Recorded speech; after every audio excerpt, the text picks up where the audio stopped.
Bonjour à vous, j'espère que vous allez bien ce matin. Moi, je vais super bien. Dans cette vidéo, je vais vous parler de la formation générale des jeunes versus la formation professionnelle.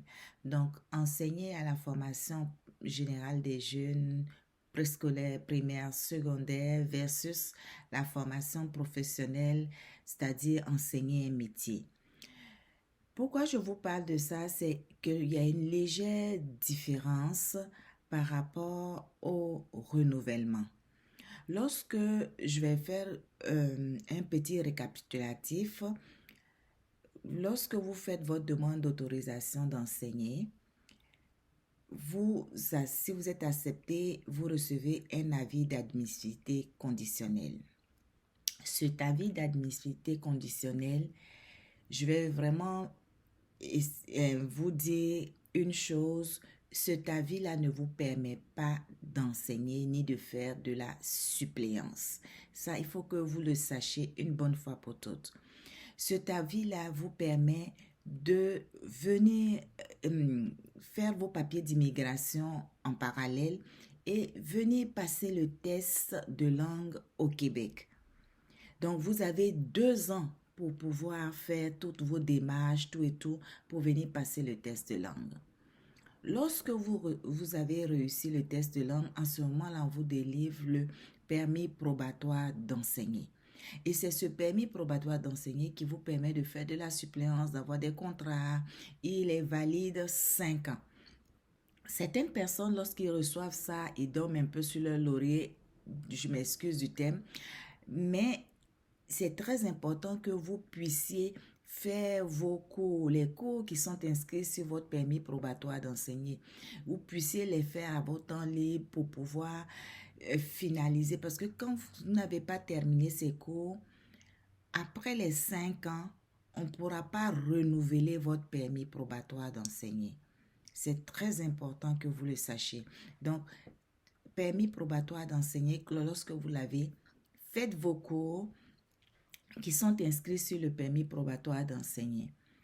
Vous avez tous les cours qui sont inscrits qu'il faut réussir pour la formation générale des jeunes afin qu'on puisse vous renouveler votre permis probatoire. La formation professionnelle, il faut seulement réussir le cours sur le système québécois pour pouvoir pour qu'on puisse vous renouveler le permis probatoire d'enseigner.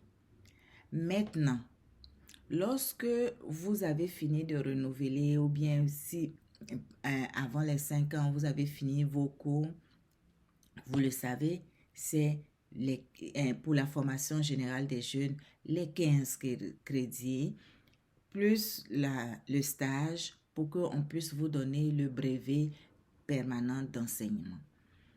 Pour la formation professionnelle, c'est seulement le crédit sur le système québécois et le stage pour pouvoir avoir votre brevet permanent d'enseigner. Donc, là, la différence, elle est vraiment sur le renouvellement. J'insiste vraiment sur le renouvellement. Le renouvellement pour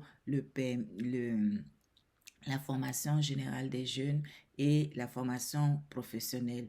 Donc, l'autre, il faut terminer tous les crédits.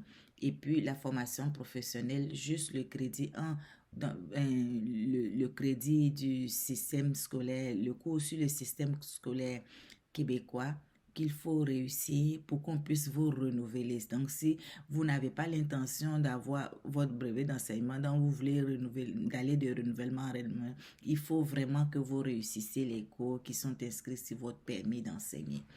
Donc, c'était le point que je voulais apporter à votre attention afin que vous ne puissiez pas tarder, ne puissiez pas dormir sur vos lauriers lorsqu'on vous donne le permis probatoire d'enseigner et puis quand vous faites les contrats à gauche, à droite.